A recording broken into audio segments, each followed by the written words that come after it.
저는 45 여자입니다. 결혼을 한 지는 1년이 조금 넘었고요. 남편은 저보다 5살 연하입니다. 제 친구의 지인 소개로 해서 우연히 만나게 되었고 2년 정도 연애를 하다가 결혼을 하게 되었어요. 남편은 저보다 또 2~5살이나 연하다 보니까 아직 사회초년등 무렵이었고 그나마 조금 더 안정적이고 자리를 잡은 제가 남편과 연애를 할 때 항상 돈을 더 부담했던 것 같아요. 뭐 그래도 아깝거나 그러지는 않았어요. 그만큼 남편을 사랑했으니까요. 남편은 저보다 나이가 어렸지만 일찍 어려서 아버님이 돌아가셨어서 철이 빨리 들었다고 할 만큼 무척이나 성숙하고 마음씨가 넓은 남자였죠. 그렇기에 저보다 돈을 좀 못 벌고 있어도 그동안 만났던 남자들보다 훨씬 사랑하는 마음이 컸고 그래서 결국 결혼을 하게 됐답니다. 결혼을 할 때도 남편 쪽에서 시어머니는 저를 반대하실 일도 없었고 너무나 쉽게 허락을 받았지만 저희 집 부모님은 저희 남편을 상당히 못마땅해 하셨습니다. 부모님이 한 분이 안 계신다는 것도 좋게 보지 않으셨고 형편이 좋지 못하다는 것만 아이가 어리다는 것이다. 그리고 남편이 직장을 다니지만 그렇게 자랑할 만한 직장은 아니고 어떻게 보면 변변찮은 직장이었기에 저희 부모님은 정말 많은 반대를 하셨죠. 하지만 자식 이기는 부모 없다고 하죠. 저희 부모님도 결국에는 제 뜻을 따라주셨고 결국 결혼을 하게 됐답니다. 결혼 비용은 당연히 제가 더 많이 부담을 했고요. 저희 집 형편도 그렇게 넉넉한 건 아니지만 남편보다는 확실히 조금 더 여유가 있는 상황이었고 저 또한 그동안 일을 하면서 허는 곳에 돈을 쓰지 않고 차곡차곡 돈을 모았기에 제 또래 사람들보다는 모아둔 돈이 있었거든요. 그래서 대출을 좀 껴서 저희 쪽에서 거의 다 내고 집은 제 명의로 해서 결혼을 했답니다. 이건 남편과 저와의 기본적인 설명이고요. 이제 제 여동생 이야기를 꺼내야 될 것 같네요. 저는 형제가 여동생 하나 있어요. 여동생은 저랑 인기 차이가 나죠. 저랑은 완전히 정반대의 스타일이랍니다. 여자들끼리 흔히 여우라는 표현을 많이 쓰잖아요. 딱 저희 동생이 그런 스타일이에요. 질투심도 엄청 많고 어렸을 때부터 부모님 사랑을 되찾이하고 싶어서 저에게 피해를 주면서까지 몹쓸 행동도 참 많이 하는 아이죠. 그에 비해 저는 여우보다는 공이 같은 스타일이라 동생이 그런 행동을 해도 알면서도 그냥 당해줬던 것들이 정말 많고 그냥 그런 모습도 귀여워 보였답니다. 그리고 나이가 먹으며 바뀔 거라 생각했죠. 하지만 여동생은 나이가 먹을수록 더 철이 없어졌고 자기 멋대로 했어요. 어렸을 때부터 남자친구를 사귀기 시작해서 툭하면 거짓말치고 집에 들어오지 않는 게 일상다방사였고 그래서 부모님 속도 많이 썩이고 대학에 가서는 남자를 잘못 만나서 애들 가진 저까지 있습니다. 그때 저희 집은 정말 난리가 났었죠. 고작 20살 애가 그것도 자기랑 동갑내기인 남자랑 사고로 애를 만들어 왔으니까요. 부모님은 기가 찼고 그럼에도 저의 여동생은 조금을 미안한 기색도 없이 오히려 당당하게 그냥 지금 결혼하면 되지 않냐며 자기 인생이라며 오히려 부모님께 대들었었죠. 전 그때도 동생을 데리고 나가서 조용히 이야기를 하면서 이 아이의 말도 되지 않는 이야기를 최대한 들어주면서 달래주고 결국에 아이를 포기하겠지요. 그리고 이 아이 남자친구도 제가 만나서 다시는 저희 동생을 만나지 않겠다는 확기까지 들었답니다. 저 또한 정말 너무나 허강하고 동생한테 실망했지만 저희 부모님까지 동생한테 빈을 돌림 받아는 저라도 동생의 이야기를 들어주고 최대한 이 아이의 편이 되어줘야 한다고 생각했어요. 그렇지 않으면 정말 막무가내로 살 아이였으니까요. 여튼 그런 큰 사건도 겪었지만 그때 잠시 조금 철이 들었다는 착각만 들었을 뿐 동생은 계속해서 철 없이 막무가내로 생활했어요. 성적도 좋지 않아서 지방에 있는 전문대를 들어갔었는데 거기서도 감신이 졸업을 하고 나와서 거의 1년 가까이는 부모님에게 용돈을 받으며 매일 술을 마시고 남자를 만나며 살다가 돈이 부족하면 저에게도 항상 용돈을 달라고 조르고 결국 제가 동생 손을 부여잡고 동생에게 진지하게 말을 한 후에야 직장이 들어갔습니다. 사무직 일을 하는 직장이 아니고 그냥 매장 관리 쪽에서 직원으로 들어갔죠. 별거 아닌 거였지만 전 그래도 동생이 이제야 자기 힘으로 뭘 한다는 것에 기뻤어요. 여튼 그렇게 이 아이도 조금은 달라지고 있구나라는 생각이 들 무렵 저는 연애를 하기 시작했고 당시 남편에게도 제 여동생을 소개시켜 주셨죠. 결혼까지 생각한 사이였으니까 당연히 제 여동생을 보여준 것이었고 여동생은 저희 남편은 되게 좋아했었어요. 앞에서도 말했듯이 저희 남편이 저보다 더 성숙한 사람이었고 그렇기에 여동생이 저희 남편에게 정말 버릇없이 굴고 예의 없이 행동해도 남편은 다 귀엽다라고 하며 여동생의 인석을 다 받아줬어요.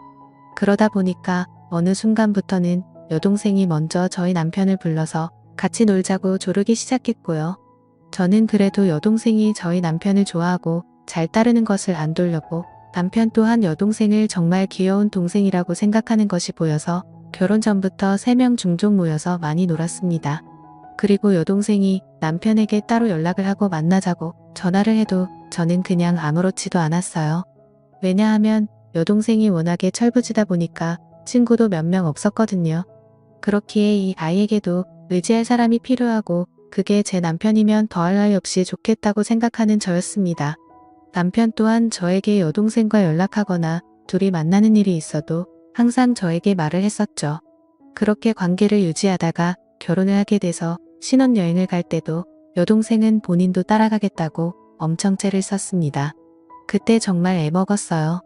하지만 남편이 하루 내내 동생을 달래서 겨우 뜯어말리고 다녀왔죠. 그렇게 신혼여행도 다녀오고 행복한 결혼 생활을 하고 있단 무렵 어느 날 갑자기 여동생이 저희 신혼집에 찾아왔어요. 그것도 아주 밤늦게 말이죠. 저와 남편은 깜짝 놀라서 무슨 일이냐고 물었지만 대답을 하지 않더라고요. 그래서 바로 저희 부모님께 전화를 걸었더니 여동생이 너무 잦은 예방을 해서 뭐라 한 마리 했더니 집을 나가버렸다고 하더라고요. 저는 여동생에게 어서 집으로 들어가서 부모님께 죄송하다 말씀드리라고 했지만 저희 남편은 저와는 정반대로 동생을 가득히 대접하며 달래줬어요. 동생은 결국 그날 집에 안 들어갔고 저희 집에서 생활을 하기 시작했답니다. 집에 돌아가도 자기를 또 뛰쳐넣을 거라고 차라리 여기서 살고 싶다며 몇 날 외칠 일을 써서 저는 끝까지 반대했지만 결국 남편이 허락을 하고 동생은 저희 집에서 생활을 하게 됐죠. 저희 부모님과 저희 집은 꽤 거리가 있었고 그렇다 보니 당연히 여동생은 원래 일하던 곳을 그만두고 저희 집 근처 카페에서 오후에 잠깐 알바로 하는 일을 하며 톡하면 저희 남편에게 연락을 해서 어디 놀러가고 싶다며 빼를 썼어요. 그리고 저와 남편이 퇴근을 하고 들어와서 3명 집에 있을 때도 동생은 항상 남편 옆에 붙어 있고 저는 집안일을 하거나 떨어져 있었어요. 더 정확히 이야기하면 여동생이 저를 제투하듯이 남편에게 먼저 가서 아안에 떨고 항상 남편을 졸졸 쫓아다녔죠. 이런 여동생의 모습에 화가 나기도 해서 남편에게 가끔씩 투정을 부린 적도 있지만 남편은 제 여동생이 어렸을 때 그런 큰일도 겪었다는 걸 안타깝게 생각한다면서 저의 투정보다는 항상 여동생을 더 먼저 신경 쓰기 시작했죠. 그리고 저도 여동생을 견제한다는 게 뭔가 말이 안 되고 제 스스로 웃기기도 해서 그냥 신경을 쓰지 않으려고 노력했답니다. 그러던 중에 제가 잠깐 3박 4일로 출장을 가야 돼 일이 생겼어요. 그런데 뭔가 단둘이 집에 남겨두기에는 조금 그랬기에 여동생에게 그냥 이제 집에 돌아가라고 이야기를 했지만 당연히 제 말을 듣지는 않았고 남편도 그 주에 이미 바빠서 집에 늦게 들어올 것 같으니까 저보고 그냥 안심하고 다녀오라는 말을 했죠. 저는 그래서 한편의 불안감을 남겨둔 채 출장을 가게 됐습니다. 출장을 가면서도 계속 남편과 연락을 하면서 갔고 거기서 일을 보는 도중에도 틈틈이 연락을 했어요.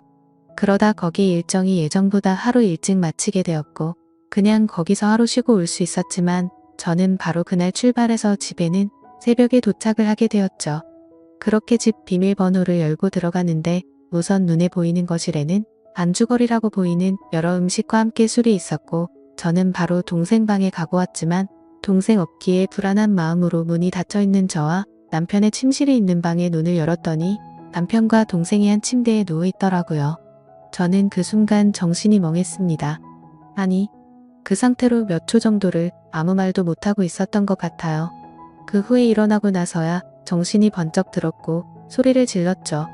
그때 남편과 여동생은 깜짝 놀라 새로 일어나더라고요.